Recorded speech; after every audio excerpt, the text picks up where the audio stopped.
اب دیکھیے گھر کے اندر بیٹھنے سے متعلق کیا بات کہی گئی. بزار اور ترمذی میں حضرت عبداللہ ابن مسعود سے نبی ایک وسلم کا یہ ارشاد نقل ہوا ہے، ان المرأۃ عورۃ، عورت چھپا کر رکھنے کی چیز ہے. ہمارے ایک نوجوان ساتھی نے ایک دفعہ مضمون لکھا تھا بڑا پیارا. انہوں نے کہا کہ قرآن مجید میں جو اشارات ہیں، حور مقصورات فی الخیام، وہ حوریں جو ہوں گی وہ خیموں کے اندر ہوں گی، وہیں رہیں گی. قصر کہتے ہیں روک دینے کو، باہر نہیں نکلتی. وہ مقصورات فی الخیام، حوروں کا کانہن لؤلؤ مکنون، ایسے ہوں گے کہ جیسے کہ موتی جسے چھپا کر رکھا جائے. عورت چھپا کر رکھنے کی شے ہے. المرأۃ کلھا عورۃ، عورت کہتے ہیں اس کو ہے جسے چھپا کر رکھا جائے. ان المرأۃ عورۃ فاذا خرجت، جب وہ گھر سے نکلتی ہے، استشرفھا شیطان، اب شیطان جو ہے اس کو طاق میں رکھتا ہے. واقرب ما تکون برحمۃ ربھا وہی فی قعر بیتھا، وہ اپنے رب کی رحمت سے قریب ترین ہوتی ہے جبکہ اپنے گھر کے بھی کسی اندرونی حصے میں. صحن میں ہوگی تو شاید ادھر ادھر کے کوٹھوں سے نظر پڑ جائے.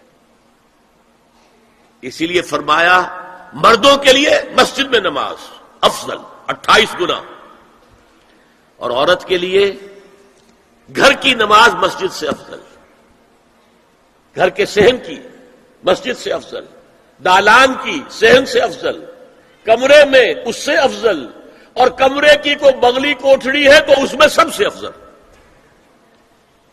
یہ احادیث نبی اکرم صلی اللہ علیہ وسلم مزاج ہے نا، اس سے بن رہا ہے، ایک معاشرت وجود میں آ رہی ہے. یہ ساری چیزیں کیوں آ رہی ہیں؟ اور سنیے، عبداللہ ابن احمد ابن حنبل نے زوائد الزہد میں اور ابن ابی شیبہ نے، ابن سعد نے اپنی کتابوں میں مسروق کی روایت نقل کی ہے کہ حضرت عائشہ جب تلاوت قرآن کرتے ہوئے اس آیت پر پہنچتی تھی وقرن فی بیوتکن، تو بے اختیار رو پڑتی تھی. قرآن کہتا ہے اپنے گھروں میں رہو. حضرت عائشہ نے شہادت عثمان کے بعد باہر نکل کر لشکر کی قیادت کی.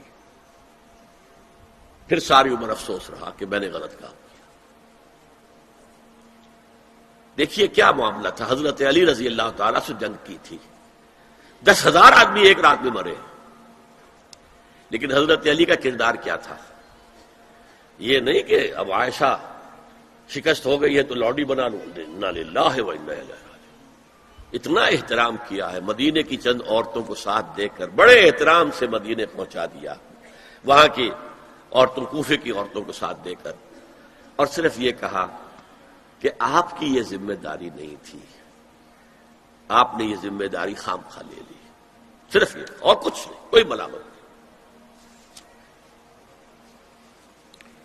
حافظ ابو بکر بزار حضرت انس سے روایت کرتے ہیں کہ عورتوں نے حضور سے عرض کیا کہ ساری فضیلت تو مرد لوٹ کے لے گئے، وہ جہاد کرتے ہیں، خدا کی راہ میں بڑے بڑے کام کرتے ہیں، ہم کیا عمل کریں کہ ہمیں بھی مجاہدین کے برابر اجر مل سکے؟ جواب میں آپ نے فرمایا من قعدت منکن فی بیتہا فإنہا تدرک عمل المجاہدین، تم میں سے جو شخص اپنے گھر میں بیٹھی رہے گی وہ مجاہدین کا اجر حاصل کر لے گی. یہ ایک ہوا کا رخ ہے، بتایا جا رہا ہے، یہ نظام ہے جس کو اس شکل میں دیا جا رہا ہے.